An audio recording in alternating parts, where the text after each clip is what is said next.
작년에 관세 때린다고 했을 때 미국 국채 던져가지고 응징한다고 했거든요. 아무도 못 던져요. 미국에 너무 많은 돈을 빌려준 거예요. 기가 막힌 시스템을 만들어놨거든요. 우리나라도 2천억 달러 정도 미국의 국채를 갖고 있거든요. 많이 빌려주지 않았나요? 이거 갚으라고 콜하잖아요. 그럼 죽어요. 그럼 우리는 과연 콜할 수 있을까? 기노업에서 봤었을 때는 미국에 대한 투자는 한국에서 제일 돈이 많은 두 회사가 당장 전기를 달라 매일 난리치고 있어요. 타이밍이 기가 막히다. 핵심은 정부가 에너지 섹터에 268조 원을 투자하겠다. 그냥 거기서 끝나는 거예요. 고정 댓글을 참고하세요. 안녕하세요. 네, 안녕하세요. 패스파인더 역할을 좀 해주십니까? 길잡이라는 뜻이죠. 네. 그러니까 신한금융그룹에서 은행하고 증권이 있어요.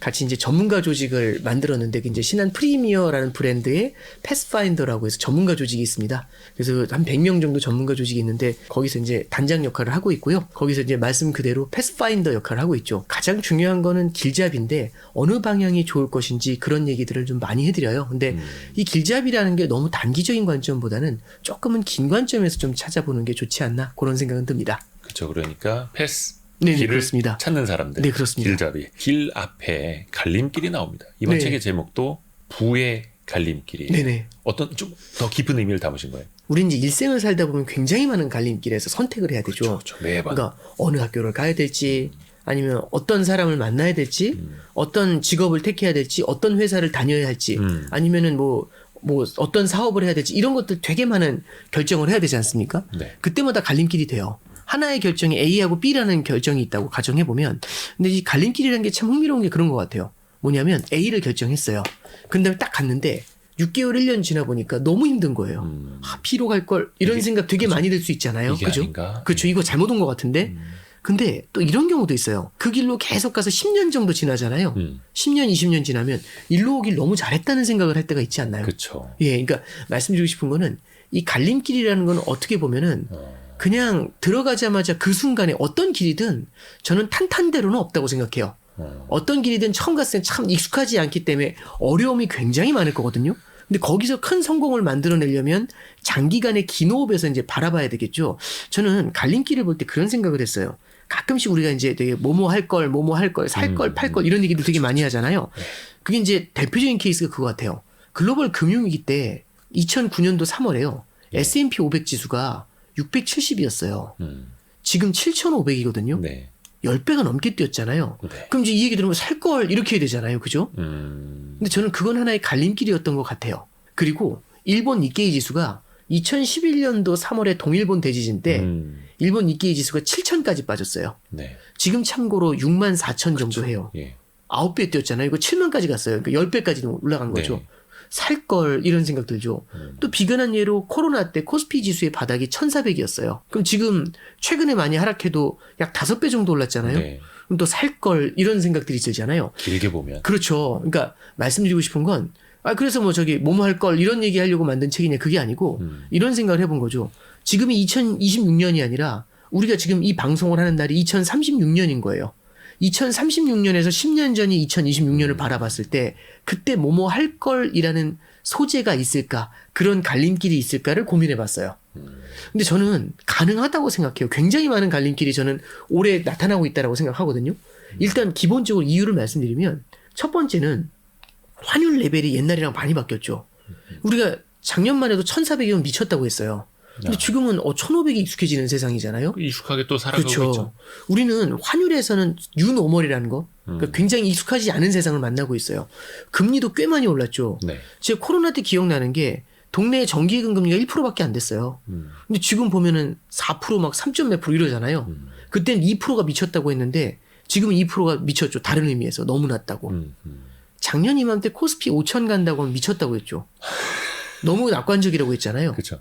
지금 코스피 5천이라고 진짜 왜 이렇게 비관적이냐고. 그렇죠. 여기서 한 몇십 프로 더 떨어지란 말이에요. 그렇죠. 그러니까 우리가 어떻게 바라보면은 이제 우리가 똑같은 숫자를 바라봐도 생각이 많이 바뀌었죠. 뭐냐면 환경이 바뀐 거예요. 제가 무슨 말씀드렸냐면 환율, 금리, 주가 말씀드렸죠. 우리를 둘러싸고 있는 매크로 환경이 바뀌었어요. 그러면 우리가 완전히 새로운 세계로 이사를 갔거든요. 그럼 새로운 세계의 룰을 따라야 되지 않을까요? 그렇지 않겠습니까? 그러면 거기서 무언가 기존과 다른 패턴이 나타나겠죠. 그럼 당장 이런 갈림길이 생겨요. 기존의 패턴을 그냥 따라가는 갈림길. 아니면 기존의 패턴과 다른 방향을 가는 갈림길 이런 식으로도 갈림길이 딱 생겨나잖아요. 저는 그리고 여기에 트럼프 2.0이 들어오면서 과거와는 다른 모습들 예를 들어서 올해 1월 달에 베네수엘라 갔다 오잖아요. 그런 거 예전에 본 적이 없죠. 그리고 지금 보면은 호르무즈를 막았지 않습니까? 네. 과거하고 다른 지정학적인 리스크는 세계화에서도 갈림길을 만들어요. 그래서 저는 지금의 매크로 환경의 변화, 거시경제 환경의 변화하고 말씀드렸던 것처럼 트럼프 2.0의 변화 이게 믹스가 되면서 2026년은 굉장히 많은 갈림길을 만들어내고 있다 그런 생각이 들고요.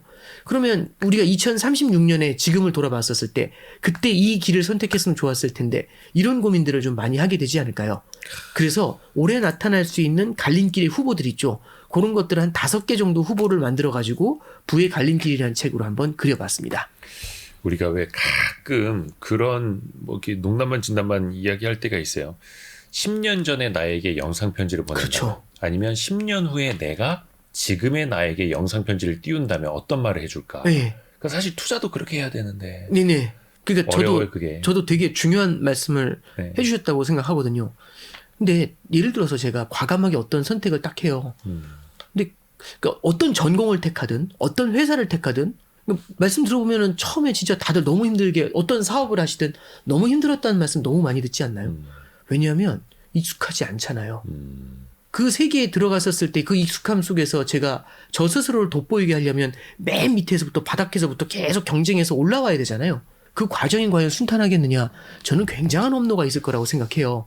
그래서 긴 호흡에서 어떤 갈림길을 택했을 때 긴 호흡에서 얘가 좋을지를 갖다가 고민하는 게 되게 중요하고 그러려면 현명함도 필요하지만 뚝심이라는 것도 존재해야 되지 않을까요? 예, 저는 갈림길에서는 그런 걸 봐야 되고 그럼 뚝심 있게 믿고 가려면 이런 것 같아요. 우리 단군왕검 신화 보셨잖아요. 네. 단군왕검 신화 보면은 호랑이하고 곰하고 들어가서 마늘만 먹지 않습니까? 근데 사람이 된다고 했잖아요. 네. 근데 호랑이는 왜 뛰어나왔을까? 마늘만 먹는 게 싫어서도 뛰어나왔겠지만 그 생각도 했을 것 같아요. 이거 먹는다고 사람 될까? 의심. 그렇죠. 그 끊임없는 의심 속에서 마늘 먹을 때 기분이 의심이 생기면 버티기 힘들잖아요. 근데 곰은 어땠죠? 믿었던 거 아닐까요?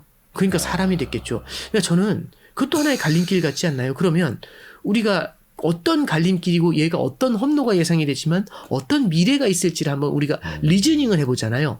그러면 그 선택을 했었을 때 거기까지 갈 때 우리가 기다릴 수 있다라는 그런 힘이 생겨나지 않을까요? 그래서 저는 부의 갈림길에서는 그런 갈림길의 후보를 5가지를 제시하고 그 각각의 후보가 그래도 우리가 이게 어떤 갈림길이고 얘가 미래에는 어떤 그림을 그려내게 될까 거기에 대해서 부족하나마 한번 좀 이렇게 여러 가지 조언을 드릴 수 있도록 그렇게 준비해 봤습니다. 그러니까 사실 단군 신화가 주는 그 교훈, 네. 의미를 되새겨 봐야 하는데 사실 뭐 전 국민이 다 알고는 있지만 네. 요즘 세상은 쑥과 마늘만 먹고 100일을 버티는 게 아니라 당장 지난주에 산 주식이 움직이고 어제 산 코인이 움직이고 하는 거에 당장 뛰쳐나가고 싶은 마음들. 네. 좀 되돌아볼 필요가 있네요. 진짜. 예. 예를 들어서 삼성전자 같은 경우도 아직도 기억나는 게 이제 어떤 분의 말씀을 들을 때 그분이 6만 원에 사시기 시작했대요. 와. 근데 이제 5만 원까지 빠졌잖아요. 네. 너무너무 후회를 하셨대요. 와, 마이너스 거의 한 20%. 그렇죠. 근데 견디시니까 이게 올라오잖아요.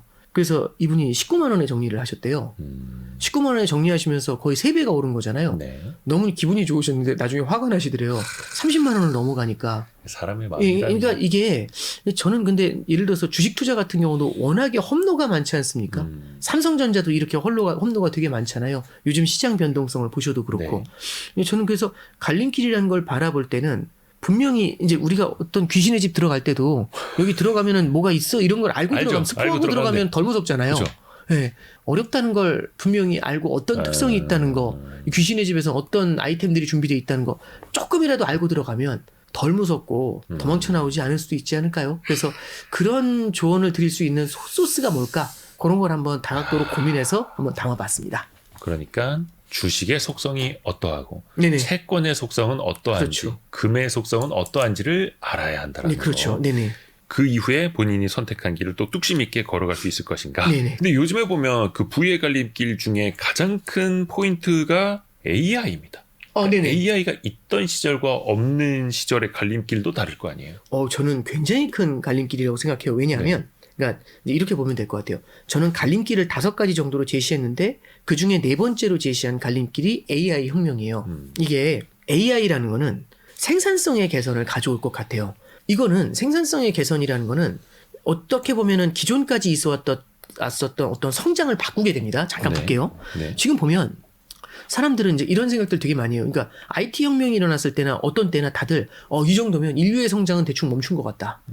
왜냐하면 과거하고 너무 많이 바뀌었잖아요. 그쵸. 어마어마한 성장이 나타나는 것 같잖아요. 그러면 대충 다 온 것 같다. 뭐 이런 생각이 들어요. 근데 새로운 성장을 만들려면 없는 걸 만들어야 돼요. 그러니까 예를 들어 볼게요. 제가 이 볼펜 사업을 시작하겠다고 해요. 저 기자님 제가 이 볼펜 사업을 시작하겠습니다 대표님 이렇게 딱 얘기하면 마음속에 어떤 생각이 드시냐면 이건 이미 있는 산업이잖아요. 그거 과연 틈새 시장 성공할 수 있을까? 그러니까 뭔가 어마어마한 성장을 만들어내려면 세상에 없는 아이템을 모두가 쓸 때 그 성장이 나오게 되지 않을까요? 그러면 예를 들어 이런 거예요. 우리 2006년도 7년도 아직도 돌아보면은 그때 당시에 지하철을 타잖아요. 네. 저 대학 다닐 때도 그랬던 것 같아요. 지하철 타면 혹시 위에 선반이 있었던 거 기억나세요? 네네네. 그 신문 선반에서 올려놓고. 그렇죠. 신문 올려놓는 게 핵심이에요. 그래서 딱 타면은 이렇게 가다가 계속 이렇게 쳐다봐요. 그러다 저게 딱 신문 있으면 짚거든요. 그쵸. 근데 신문 딱 짚었는데 경제신문 이렇게 되고 딱 짚었는데 스포츠 신문하고 너무 좋아했던 그 기억이 막 너무 재밌게 네, 봤던 스포츠 기억이 신문, 나요. 네, 그 기억이 이제 생생한데 요즘 제가 가끔 타는데도 불구하고 잘 모르겠는데 요즘 선반 없지 않나요? 선반도 요즘은 많이 없어지고 네. 거의 뭐 신문을 보는 사람도 없죠. 전철 신문 보는 안에서. 사람 있으면 간지 아닐까요? 진짜 엄청나지 않을까요? 책 보는 사람 가끔 보이거든요. 멋있어. 멋있어 보이죠. 왜냐면 다 이러고 저도 이러고 있거든요. 예, 스마트폰. 이러고 타거든요. 음. 그러니까 이제 이런 걸 딱 보면은 그때는 우리가 그 풍경 속에서 생각하는 거죠. 너무 아름다웠던 추억에 이게 중요한 게 아니라 그때는 없었던 모든 사람이 스마트폰을 보는 세상이잖아요. 그럼 스마트폰은 하나의 킬러 애플리케이션이죠. 없었던 게 생겼는데 그걸 모두가 쓰면 그때는 스마트폰 공장이 만들어져서 미친 듯이 쏟아내야 되잖아요. 네. 참고로 2009년도에 글로벌 금융위기 끝나고 나서 우리 끝났다고 했어요. 한국은 수출하는 나라인데 다른 나라가 다 무너졌으니 우리 뭘로 살아? 이랬거든요. 그때 스마트폰이 등장하죠. 그게 갤럭시2였어요. 그게 어마어마한 변화를 만들어내게 되죠. 그러면 무언가 세상에 없었던 새로운 변화? 그런 게 뭐가 있을까? 저는 AI라고 생각을 하고 AI는 또 스마트폰하고 또 다르다고 생각해요. 왜냐하면 확장성이 엄청나거든요. 그 확장성 속에는 그냥 우리가 만나는 지금 알고리즘 방식에서 이제 챗GPT를 만나는 것뿐만 아니라 이게 미래에는 피지컬 AI로 간다고 하잖아요. 피지컬 AI는 범용성이 엄청나죠. 왜냐하면 모두가 손으로 일하지 않습니까? 네. 이게 손으로 들어가게 되면은 우리는 뭐 구경제, 신경제 막 나누잖아요. AI는 신경제고 구경제다 이렇게 하는데 이 AI라는 신경제가 구경제에 접목될 게 되게 많지 않겠습니까? 네. 그러면 아마 세상에 없던 변화를 만들어내는 굉장히 핵심적인 킬러템이 될 거라고 생각을 하고 이게 미래의 성장을 자극할 거라고 봐요. 그래서 굉장히 큰 변화다라는 데는 저도 절대적으로 공감을 하고 있습니다. 네. 미래의 새로운 시장이 열릴 수밖에 없는 거고 우리의 생활을 또 바꿔나가고 있는 거니까요. 네네. 그러면 얼마 전에 케빈 워시 미 연준 의장도 네네. 이야기를 했습니다만 AI 시대에는 그럼 성장은 계속 열리겠지만 물가라든지 그게 또 거시경제는 또 어떻게 움직일 수 있을 것인가. 네네. 금리를 비롯해서. 네네. 이건 좀 어떻게 보세요? 되게 중요한 질문을 해주신 건데 AI를 이제 거시경제 측면에서 한번 생각을 해볼게요. AI라는 성장은 생산성의 개선을 가져와요. 이게 굉장히 독특한 건 일반적으로 지금 이제 많은 분들이 그 거시경제를 보시는 분들이 걱정하는 게 국가 부채에 대해서 굉장히 걱정을 많이 해요. 아유 큰일 났다. 왜냐하면 지금 최근에 금리가 올라가는 게 일본 다카이치 내각에서도 돈 쓴다고 하니까 막 난리가 나는 거거든요. 이게 요즘은요 국가가 빚이 많은 상태이기 때문에 돈을 함부로 쓰면 안 돼요. 되게 힘들어지거든요. 그럼 이제 어떤 생각이 드냐면 와 이게 성장도 힘든데 만만치 않은데 이제는 돈 풀기도 쉽지 않네. 그럼 어떻게 해야 되지? 빚이 많아서 돈 풀기도 쉽지 않잖아요. 그러면 여기서 이제 우리가 고민할 수 있는 건 이런 거예요. 빚이 있는 걸 어떻게 과연 해결할 수 있을까? 여기서 잠깐 볼게요. 빚이 많으면 무조건 무너지느냐? 그러지 않아요. 아니죠. 부채의 금액도 되게 중요하지만 부채 비율도 중요해요. 뭐냐면 홍길동이라는 사람이 빚이 100억 있어요. 아 끝났네. 그게 아니라 이 사람이 연봉이 100억이에요. 그러면 별거 아니죠. 별거 아니죠. 그러니까 부채 비율이 중요하거든요. 그렇죠. 소득 대비. 내지는 연봉은 100억이 아니지만 빌딩 1조짜리가 있어요. 뭐 이런 거죠. 편안한 사람이네. 이런 생각이 들잖아요. 그러니까 금액도 중요하지만 부채 비율이 더 중요하다는 거. 그렇죠. 그래서 일반적으로 부채에 대한 평가를 할 때는 부채 금액 자체로만 평가하는 게 아니라 성장 대비 부채를 봐요. 그래서 GDP 성장률, GDP 성장 대비 과연 부채가 어느 정도냐. GDP 대비 부채 비율 이걸 많이 보거든요. 그러면 우리는 기본적으로 성장보단 부채가 작길 바래요. 그러려면 부채를 줄이거나 성장을 강화하거나 둘 중에 하나를 해줘야 되거든요. 근데 부채를 줄이려고 하면 문제가 뭐냐면 시중에 있는 유동성을 빨아들여야 돼요. 부채를 줄여야 되니까. 그럼 빚을 갚게 만들어야 되니까 돈은 돈이 사라지는 거잖아요. 빚내서 돌던 돈이. 그러면은 실물 경제를 부양하는 효과가 줄어들게 되죠. 그럼 타격을 줄 수 있어요. 이거는 원치 않죠. 이거 잘못했다가 30년 누워 있었던 나라가 일본이에요. 네. 그래서 부채를 줄이는 건 만만치 않다는 말씀 드렸어요. 그러면 성장을 끌어올리는 게 나아요. 근데 성장을 끌어올리려다 보니까 문제가 하나 있어요. 성장이 강해지잖아요. 사람들의 소득이 늘어요. 네. 그럼 물건을 살려는 수요가 강해지고 그럼 물가가 오르게 되겠죠. 그렇게 되겠죠. 물가가 오르면 금리가 올라요. 금리가 오르면 부채가 많은 상태에서는 금리가 오르면 쥐약이에요. 왜? 더 이자를 더 내야 되니까. 네. 그러면 회의론에 빠져요. 부채를 줄이는 건 어렵고 성장을 강화시키면 물가랑 금리가 올라서 결국에는 부채 부담을 더 키우니까 그럼 성장해도 의미 없고 부채 줄여도 의미 없고 어떻게 하라는 얘기냐. 이런 회의론에 빠져요. 그러면 답이 안 나와요. 근데 여기에 대해서 말씀하셨던 캐비넛이라든지 트럼프 행정부에서 얘기하는 거 저는 귀 기울일 필요가 있다고 생각하는 이 포인트예요. 생산성이 높은 산업에 투자하는 거는 얘기가 달라요. 한번 볼게요. 예를 들어서 제가 이 볼펜을 만들어요. 네. 볼펜을 딱 만드는데 이 볼펜이 예를 들어서 원가를 1,000원을 투입했더니 이 볼펜 10개를 만들었어요. 그럼 개당 생산 원가가 100원이죠. 네. 여기에 10% 마진을 붙이면 110원에 팔면 될 거예요. 네. 근데 갑자기 로봇가 등장했어요. 로봇가 밤새도록 만들어요. 그랬더니 와 1,000원을 투입했더니 이런 볼펜을 100개를 만들어요. 그러면 생산 원가가 10원이죠. 네. 여기에 10% 마진 붙이면 저는 11원에 팔 수 있어요. 네. 가격이 싸잖아요. 네. 그럼 사람들이 더 사려고 해요. 혹시 기억나실지 모르겠는데 이런 벽돌 폰 500만 원짜리 있었거든요. 옛날에 회장님 폰. 예. 그때는 사람들이 함부로 못 사잖아요. 그렇죠. 5만 원이 되면 나도 이렇게 돼버리잖아요. 그러면 무슨 말씀 드리고 싶냐면 가격이 싸지면 사람들이 널리 쓰게 돼요. 그게 스마트폰 혁명으로까지 이어진 거잖아요. 네. 그러면 말씀드리고 싶은 거는 110원일 때는 안 사던 사람들이 11원일 땐 살려는 저변이 훨씬 늘어나죠. 그럼 모두가 이 볼펜을 쓰는 세상이 와요. 네. 그럼 공장을 지어가지고 사람을 채용하고 그러면 강력한 성장이 나오겠죠. 그렇죠. 왜냐면 그 많은 사람들한테 이 볼펜을 만들어줘야 되니까 일자리가 우후죽순으로 생겨날 거 아닙니까? 그러면 성장이 강해지니까 수요가 늘고 그러면 물가가 올라야 되잖아요. 네. 근데 아까 보시면 생산성이 높아지니까 로봇가 만드니까 110원 하던 게 지금 11원에 팔고 있죠. 가격이 10분의 1 토막이 났어요.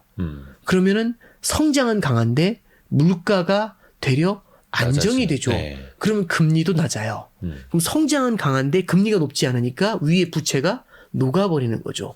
이렇게 아름다운 성장을 가져갈 수 있는 최적의 솔루션이 AI라고 볼 수 있는 거죠. 그래서 생산성 향상의 그렇죠. 끝판왕. 그렇죠. AI에 대해서 그래서 생산성 향상이 일어나게 되고 이거는 궁극적으로는 물가를 안정시키는 디플레이션 압력을 가져온다.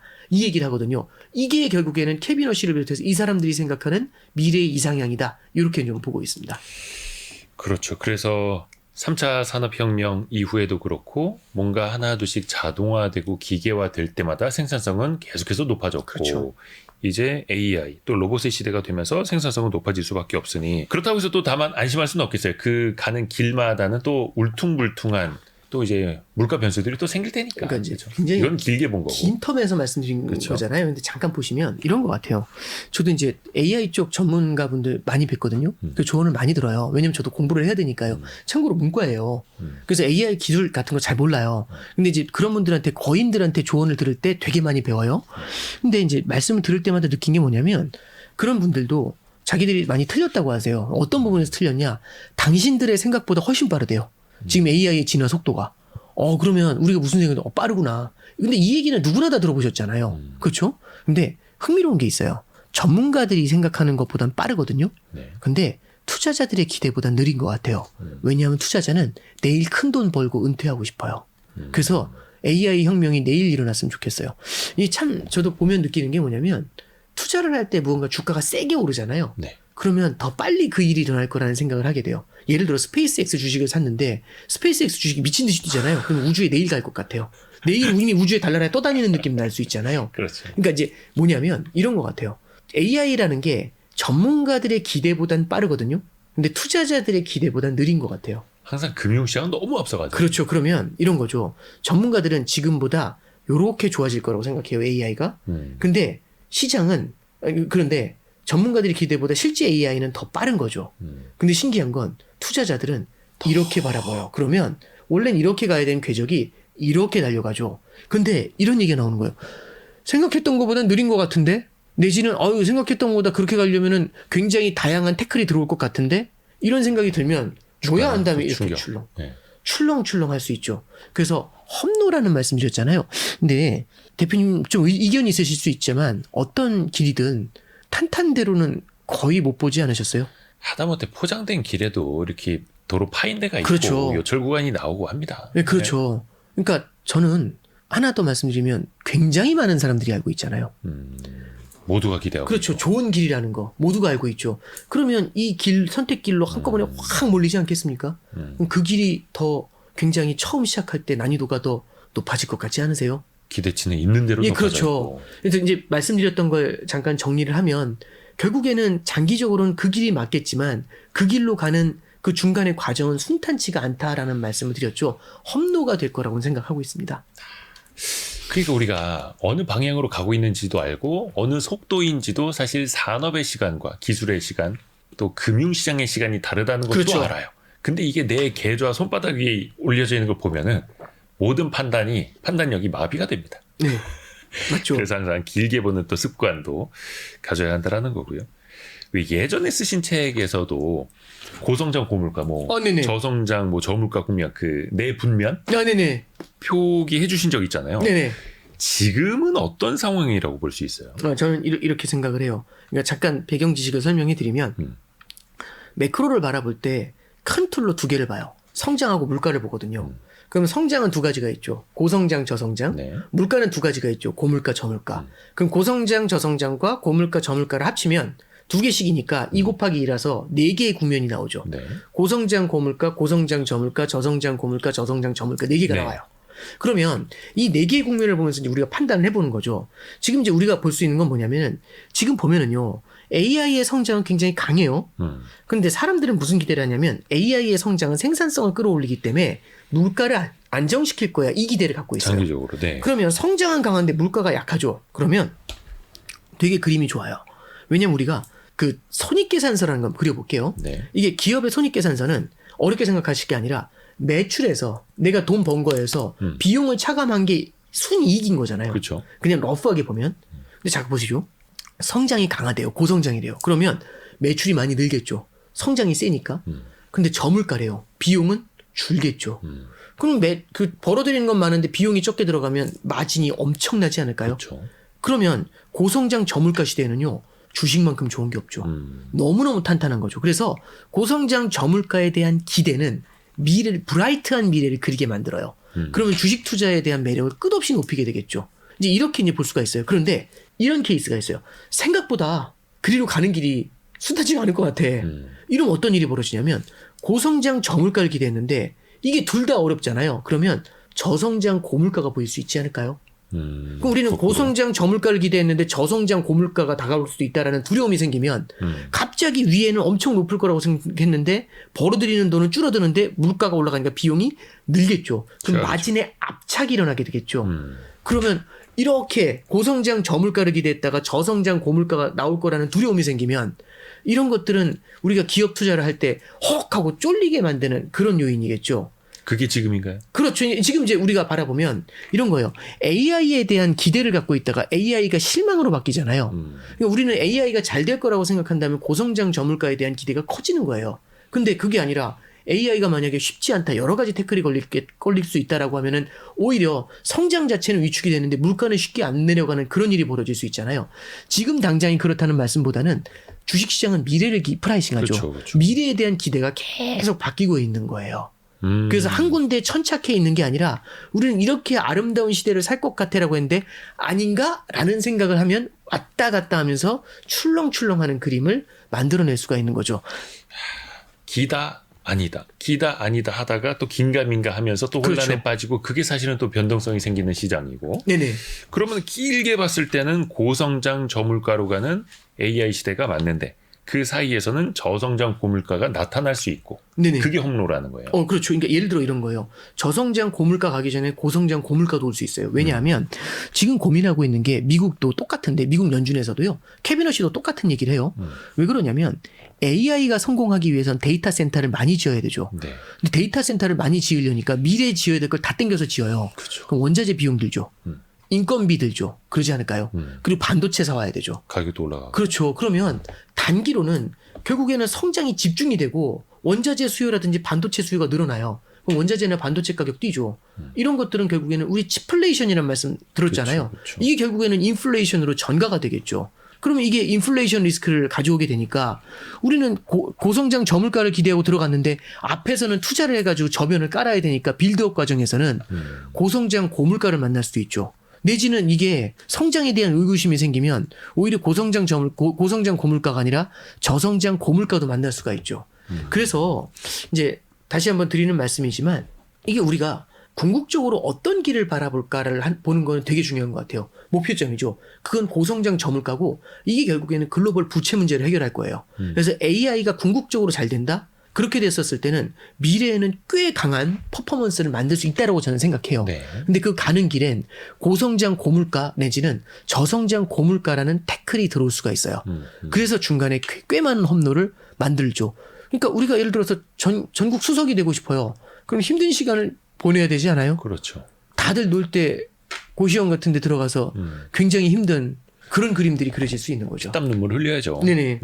근데 그 과정을 또 많은 투자자들은 내 포트폴리오 관리를 통해서도 또 같이 이겨낼 수도 있는 거고요. 네, 그렇죠. 그 포트폴리오 측면에서 보면은 사실 자산 배분, 지역 균형을 맞추는 것도 또 필요합니다. 네네, 그렇습니다. 그러면은 뭐 세계에서 최강대국 또 AI를 선도하는 나라 미국을 또 안 들여다볼 수가 없는데, 그렇죠. 미국에는 또 트럼프라는 변수도 어마어마하게 있고, 네. 투자 측면에서는 좀 어떻게 봐야 하는지, 뭐 달러의 패권도 마찬가지고, 미국에 대한 시각은 좀 전반적으로 어떻게 보고 계세요? 그러니까 사람들의 생각은요 항상 그런 것 같아요. 뭐냐면 어떤 현상이 나타나잖아요. 그러면 그 현상으로 그 어떤 이론을 증명하는 것 같아요. 예를 들어서 미국의 달러가 약해지거나 미국 시장이 좀 흔들리잖아요. 그러면 미국의 시대는 갔다. 끝났다. 이런 생각들도 되게 쉽게 하고 그래도 다시 올라오면 그래도 미국이다. 이런 생각들이 되게 이제 많이 움직이는, 왜냐하면 이제 퍼포먼스를 보면서 스토리가 따라가는 내러티브가, 네. 내러티브를 퍼포먼스로 증명하는 경우들이 되게 많은 것 같아요. 그러니까 이제 달러가 강할 때는 다들 미국이다 이러다가 달러가 휘청하잖아요. 그러면 미국이 되게 위험하다. 그럼 그때부터 막 트럼프의 어떤 정책이 빚을 많이 늘렸고 전쟁이 너무 오래가고 아마 이런 얘기들 꽤 많이 나올 거예요. 그래서 그렇죠. 미국 투자도 우리가 보면은 뭐 S&P 500은 꾸준히 올랐잖아요. 탄탄대로잖아요. 안 그래요. 중간중간에 자세히 보면 울퉁불퉁한 게 엄청 많아요. 그래서 이거 쉽지가 않거든요. 근데 저는 기노업에서 보면은 미국은 굉장히 강할 거라고 생각해요. 왜냐하면 미국이라는 나라가 갖고 있는 달러의 패권은 함부로 다른 나라가 범접할 수가 없어요. 그쵸. 그 시스템을 잘 만들어놨고 그 달러 패권 위험하다며 미국이 빚이 많다며 미국이 빚이 많은 게 맞아요. 근데 이런 게 있어요. 뭐냐면 잠깐 보시죠.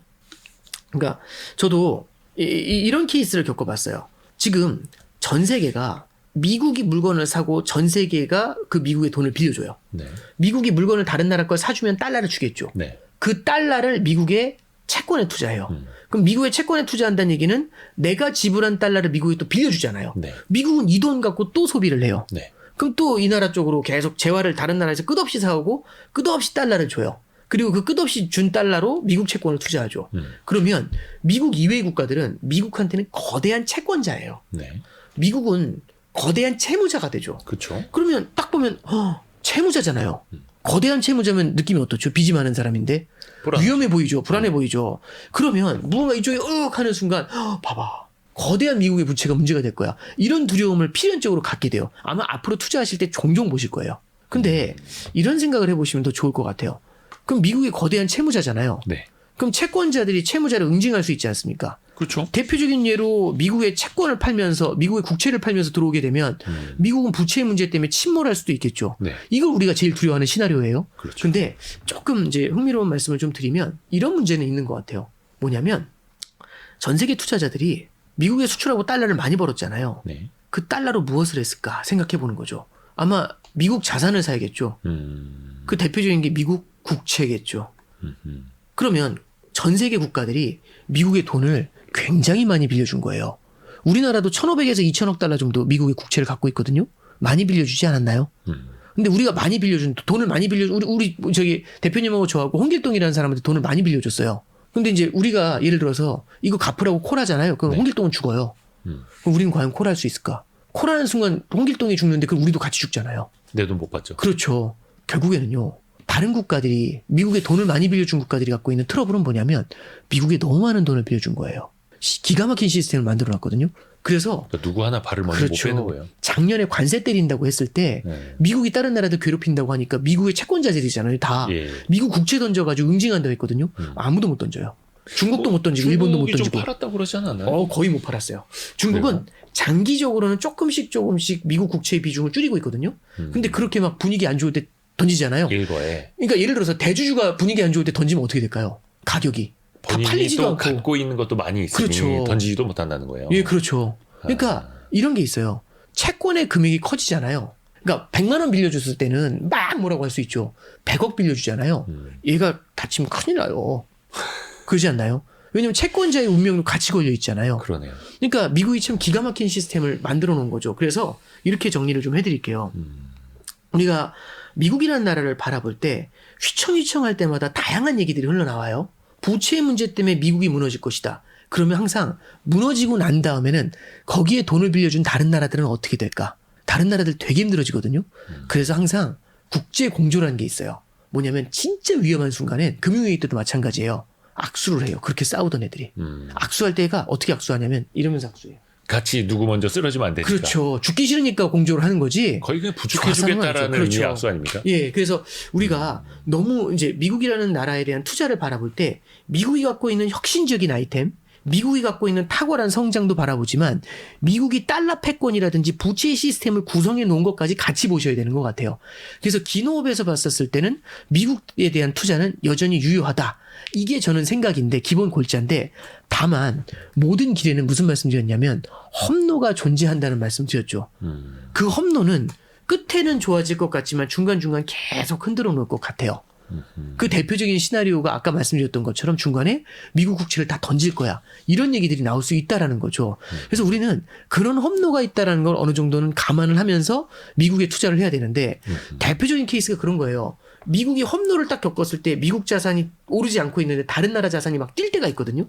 그러면 이럴 때는 어떻게 해야 되느냐. 저는 생각할 때 우리가 미국만 갖고 있죠. 다른 나라 자산이 확 뛰잖아요. 네. 그러면 마음이 너무 아파요. 어떤 때 미국이 절고 다른 나라가 막 뛸 때 올해 있죠, 초 같은 있죠. 경우도 미국은 많이 안 오르는데 전 세계 맞아요. 주가가 우리나라 주가가 엄청 오르잖아요. 네. 그러면 마음이 동해요. 근데 꼭 하나 말씀드리고 싶은 건 이런 거예요. 이런 케이스 있잖아요. 우리가 이제 운전하잖아요. 네. 2차선 도로인데 막혀요.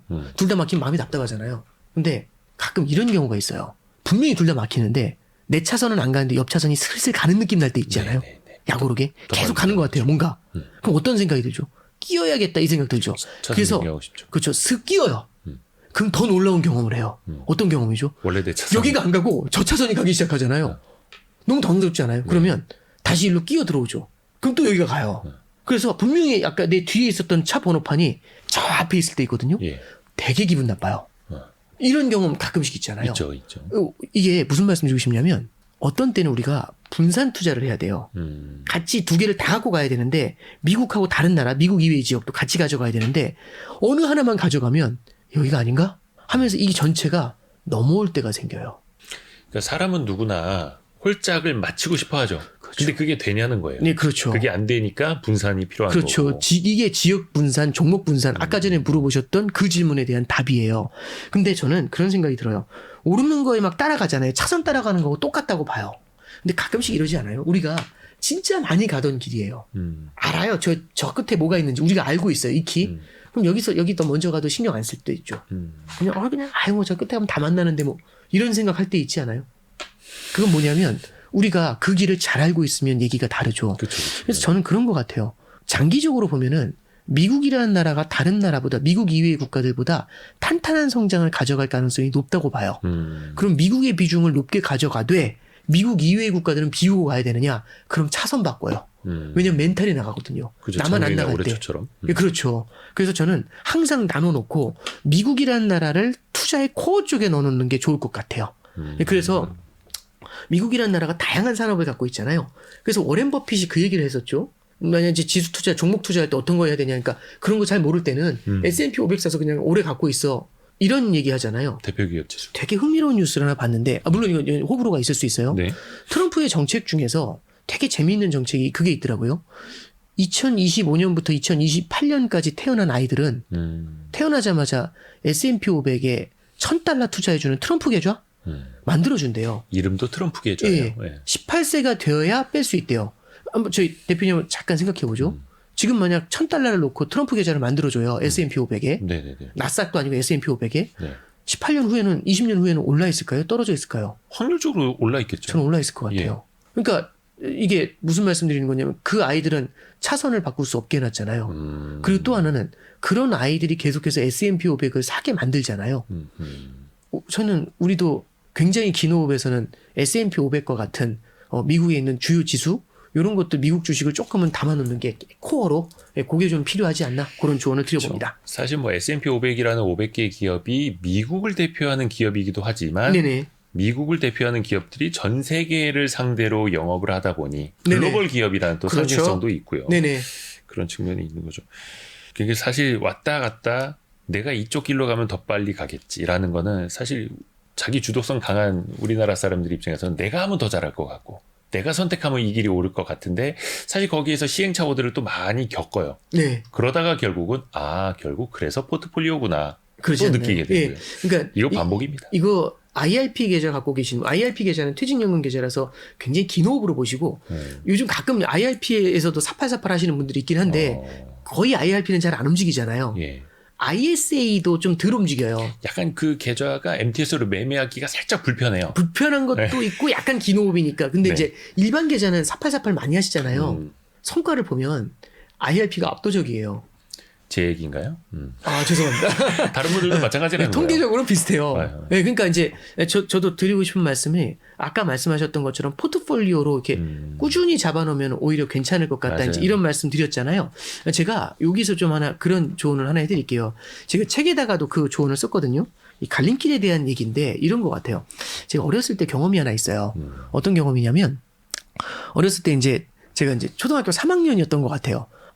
남자 어른들이 아빠도 그렇고 저희 아버지도 그렇고 이제 삼촌들도 그렇고 이제 계곡에 놀러 간 거예요. 네네네. 근데 어린애가 저만 갔어요. 왜 저만 갔는지 모르겠어요. 이유는. 근데 이제 딱 갔는데 저한테 이게 저 어르신들이 이렇게 딱 평상 깔아놓고 매운탕 끓이려고 준비하시잖아요. 그리고 네. 이제 약주도 드시면서 이제 좀 고스톱 드시고 하시잖아요. 네. 근데 제가 거기 앉아 있을 수는 없잖아요. 같이 술 먹고 있을 수는 없으니까. 그때 이제 저희 삼촌이 저한테 이 족대라고 해서 이 그물 같은 거 뭔지 아시죠? 물고기 잡으라고. 예, 물고기 잡는 거 이렇게 애들이 이렇게 물고기 잡는 이런 거 있잖아요. 네네네. 그걸 주시더라고요. 이걸로 놀라고. 딱 기억나는 게 다 삼촌이 하셨던 말씀이 건영아 이걸로 피레미 잡아 딱 이러시더라고요. 그래서 이제 피레미 잡으러 다녔거든요. 근데 삼촌은 뭐 하셨냐면 어항이라는 게 있어요. 이 어항을 이렇게 쭉 펴가지고 약간 통발 비슷한 건데 통발. 쭉 펴가지고 여기다 이렇게 떡밥을 발라서 발라놓고. 물속에 딱 어디 이제 이렇게 해서 돌로 이렇게 묶어놓으면 물속에 통발처럼 있잖아요. 거기 물고기 들어오는 거잖아요. 냄새 맡고 오죠. 그렇죠. 떡밥 발라놨으니까. 근데 이제 들어올 수는 있지만 나갈 수 없게 해놓은 그 뭔가 맞아요. 있죠. 그죠? 근데 이제 이게 제가 3시간을 뛰어다녔거든요. 체력도 좋고 막 미친 듯이 뛰었어요. 근데 제가 이제 마지막으로 배운 게 그 초등학교 3학년 때 배운 게 결국에 깨달았어요. 3시간 뛰면서 물고기가 저보다 빠르다는 거. 못 잡더라고요. 어린이 오건영은 그렇죠. 현명했네요. 예, 그렇죠. 한 마리 잡았어요. 한 마리. 현명하다기보다는 마지막에 3시간에 깨달았어. 영 멘탈 털린 거죠. 깨달았어. 근데 이제 근데 한 마리 잡았는데 보람차잖아요. 그래서 너무 기분 좋아서 딱 나오는데 삼촌이 이제 이 계속 3시간 동안 쉬셨을 거 아닙니까? 분명히 노셨거든요. 네. 근데 딱 어항을 드시는데 너무 많은 거예요. 그 다음 어항 2개를 넣으셨거든요. 다음 걸 드는데 마음속으로 제발 없어라 이랬거든요. 더 많아요. 메기가 있고 막 난리도 아니었어요. 너무 어렸을 때 현타가 온 거예요. 왜냐하면 저는 열심히 일했잖아요. 그렇지 않습니까? 그쵸. 노셨잖아요. 어린 나이에도 현타가 오더라고요. 그래서 제가 그 어항 달라고. 그래서 초등학교 3학년이 어항에다 이렇게 떡밥 발라서 물속에 넣어놨어요. 2개를 넣었는데 하나는 제 생각에는 이렇게 좀 실수한 게 물살이 센 데다 넣었어요. 그렇죠. 반대 방향으로. 그러니까 떡밥이 다 날아간 거예요. 예. 그러니까 들어올 리가 없죠. 다른 하나는 제대로 놓은 것 같은데 문제가 있어요. 어린아이는 뭐가 문제냐면 못 기다려. 그렇죠. 그러니까 혹시 그 기억나세요? 이게 계속 들여다보죠. 그렇죠. 지하철 타고 갈 때도 매 정거장마다 엄마한테 그랬거든요. 언제 도착해? 계속 물어보고. 정거장마다 물어보거든요. 가만 못 있고 그 있잖아요. 이렇게 못 앉아 있고 창문 보면서 거꾸로 앉아가지고 막 창문에 이게 막 입김 붙고 막 그러잖아요. 가만히 못 있죠. 가만히 못 있죠. 그러니까 이게 궁금한 거예요. 저기 과연 들어올까? 그래서 계속 1분 단위로 가서 들여다봤어요. 그러니까 안 사람 오니까 들어오더라고요. 물고기들 다 도망가죠. 그렇죠. 그때는 몰랐어요. 왜 안 들어오나. 너무 화가 났거든요. 근데 이제 어른이 되니까 알았어요. 저 때문에 안 들어온 거라는 걸. 이제 드리고 싶은 말씀은 그거예요. 이제 어항의 말씀을 좀 드렸는데 우리는 과연 투자를 하면 지금은 정보가 10년 전, 20년 전보다 훨씬 빨라요. 그리고 투자자들도 훨씬 많아졌어요. 난이도가 정말 높아졌거든요. 30년 전 계곡의 물고기보다 지금 3배 빨라졌다고 생각하면 돼요. 그러면 초등학생이 족대 들고 뛰면 따라갈 수 있을까? 저는 못 따라간다고 생각해요. 더 빨라. 예, 더 빨라졌어요. 근데 3배 빨라진 물고기인데 어항은 안 통할까? 저는 통한다고 생각해요. 아무리 빨라도 쉬어야 돼요. 그 물고기가. 그렇죠. 그러지 않아요? 그걸 먹어야 되잖아요. 그럼 들어오겠죠. 다만 뭘 해야 되냐면 어항을 두잖아요. 계속 들여다보면 계속 의구심이 생기니까 들여다보는 거 아니에요? 못 믿어요. 네. 그래서 저는 생각하는 게 갈림길이잖아요. 제가 생각하는 길목에 놓고 기다려야죠. 어떤 때는요, 한 마리도 안 들어오는 것 같은 느낌 날 때도 있지 않을까요? 그러니까 요즘에도 왜 간접 투자한다고 펀드 네, 또 네. 자산운용사에 맡겨놓고 계속 전화하시고 예. 이 종목 왜 안 샀느냐? 네네. 남들이 이 종목으로 대박 났다는데 너희 펀드 왜 안 담고 이렇게 하시는 분들 많대요. 그러니까 그냥 찾아가시라고 그럼. 아, 예. 아니, 저는 물론 자기가 투자한 거의 현황에 대해서 듣고 스터디 하시는 거 저는 좋다고 생각하는데 네. 너무 뭐랄까요? 이게 너무 하루하루에 일희일비 하면서 너무 조바심 많이 내시는 건 오히려 조금 더 투자할 때 오판을 만들어낸, 그러니까 그럼 어항을 치워서 딴 데 또 놓고 딴 데 또 놓고 떡밥 다 날아가고 계속 가서 들여다보고 이런 문제가 생기거든요. 그래서 저는 갈림길을 택할 때는 어디가 좋은 길목인지를 보고 거기다가 놓고 기다림의 가치를 한번 생각해 보시는 게 되게 필요하지 않나, 그런 생각을 좀 해봤어요. 그래서 이게 항상 말씀드리고 싶은 거는 우리가 저기 주말농장 같은 데서 이렇게 씹잖아요. 네. 애한테 얘기해요. 이거 바로 난다? 아니잖아요. 그래서 유튜브 보여줘요. 아, 이게 좋지 않아? 바로 나는 거 이렇게 날 거야. 근데 그렇게 했을 때 애들이 느끼는 감흥하고 6개월쯤 지났을 때 갔을 때 탁 자라있는 걸 봤을 때 느끼는 거하고 다르죠. 좀 시계열이 긴 거, 시간이 네, 그렇죠. 좀 오래 걸리는 걸 좀 보여주고 증명해줄 필요가 있네요. 기다림은 가치를 만들게 됩니다. 네, 그래서 저는 좀 드리고 싶은 말씀은 약간 긴 호흡에서 어떤 시장을 바라보자라는 조언, 다시 한번 좀 드려볼게요.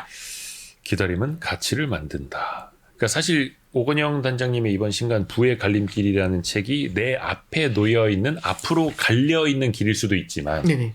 물고기 입장에서 보면 저 네네. 갈림길 중에서 하나로 이 Y자처럼 밑에 깔때기로 들어오는 길일 수도 있는 거예요. 그걸 기다리는 것도 방법이고. 그렇죠. 예. 또 이게 그 뭔가 벌어져 있는 길, 그거를 옆으로 눕혀놓으면 K자가 되거든요. 그럼 그러네요. 우리나라는 사실 지금 뭐 반도체 덕분에 사상 최대의 무역 수지, 경상 수지 읽어가고 있는데 예. 내수 네네. 너무 안 좋지 않습니까? 네네, 그렇습니다.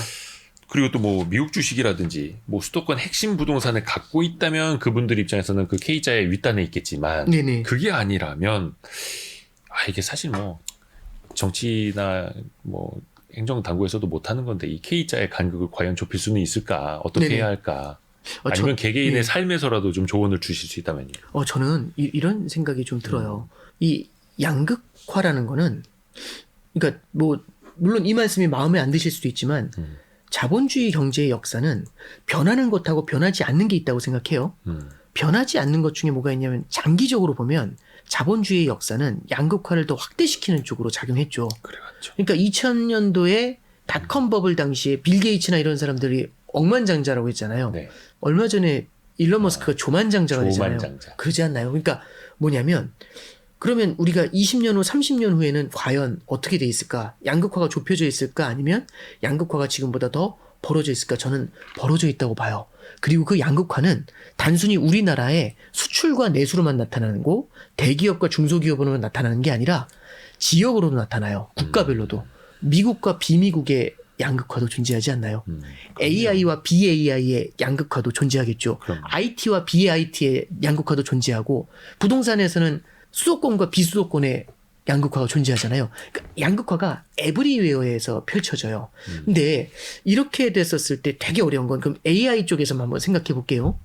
지금 AI 같은 경우는 참 어떻게 보면은 K자의 상단이잖아요. 양극화의 상단에 있는 굉장히 유리한 위치잖아요. 근데 그러면 정부는 과연 재정 정책을 쓸 때, 경기 부양을 할 때 어디에 돈을 줘야 되느냐?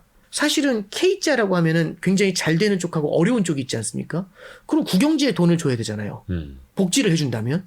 근데 문제가 있어요. 지금 정부가 돈이 많지 않아요. 빚이 많아요. 빚이 많기 때문에 무언가 미래의 세수를 확보할 수 있는 곳에 돈을 줘야 돼요. 그죠? 하나 더.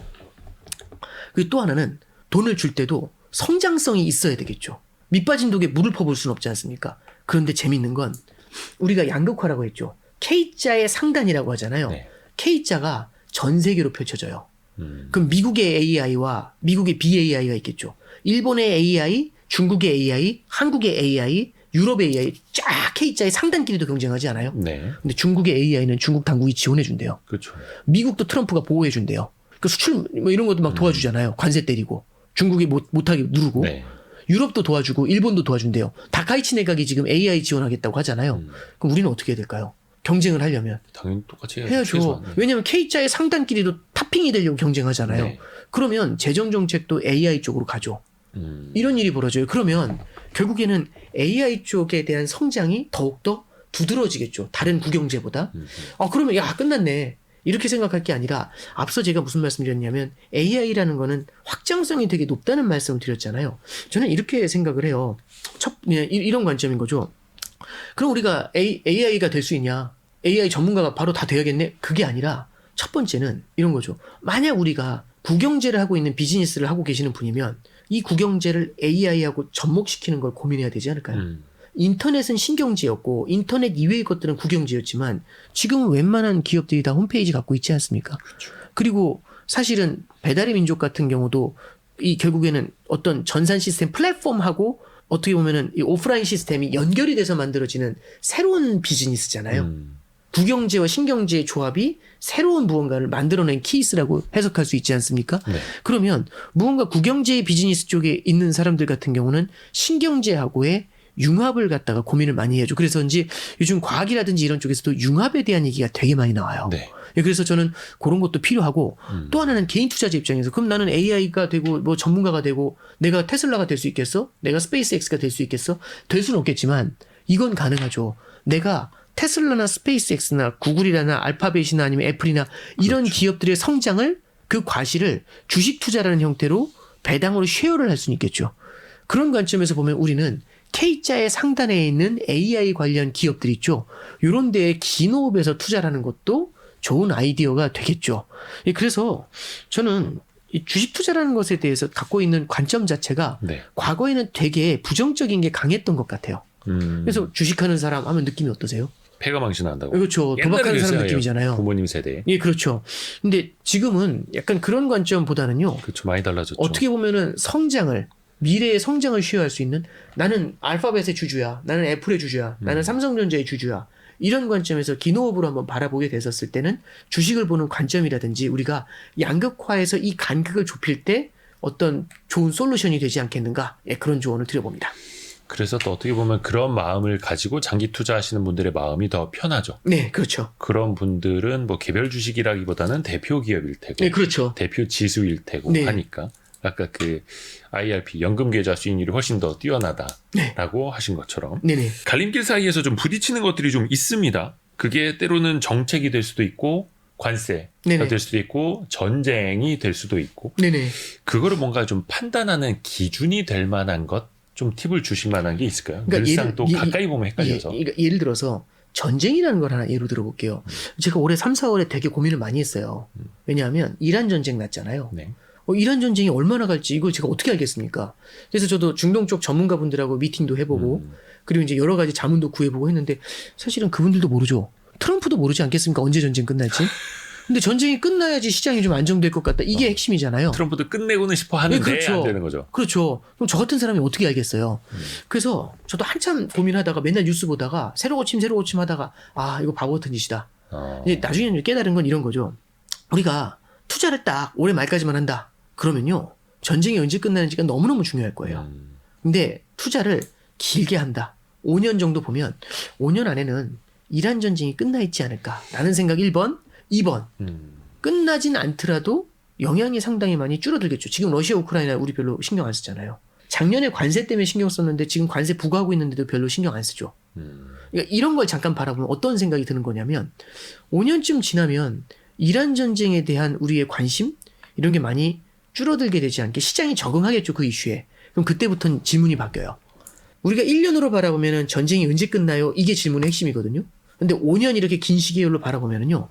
언제 끝날지 모르지만 끝날 거잖아요. 네. 그때 나는 어떤 자산을 갖고 있어야 돼요? 내지는 그때 나는 어떤 비즈니스 아이템을 준비해 놨어야 돼요? 이런 질문으로 바뀌어요. 근데 저는 언제 끝나요라는 불가지의 영역에 도전하는 것보다는 후자가 훨씬 더 현명하다고 생각해요. 왜냐하면 흔들렸다가 되돌리는 거잖아요. 네. 그때 더 준비가 돼 있다면 그 회복의 탄력을 더 세게 향유할 수 있죠.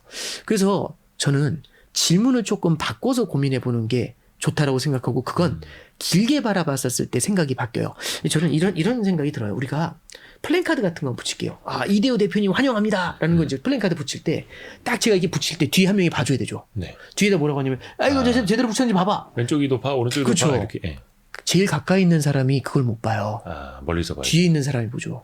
그러지 않나요? 예, 물론 뒤에 있는 사람이 못 보는 것도 있겠지만. 그래서 저는 어떤 때는요. 바로 눈앞에 있는 이슈에도 집중을 해야 되지만 긴 호흡에서 바라봤었을 때는 질문이 바뀐다고 생각을 해요. 그래서 무언가 그런 여러 가지 컨플릭이 생겼을 때는 얘를 눈앞에서 우리가 어쩌면은 불가지의 영역에서 천착하면서 고민을 너무 많이 하는 거 아니냐. 답 없는 고민을. 그것보다 더 중요한 건 결국에는 얘가 이벤추얼리 어떻게 흘러갈 것인지에 대해서 한번 질문을 바꿔보는 것들 이런 게 좀 필요하지 않나 싶습니다.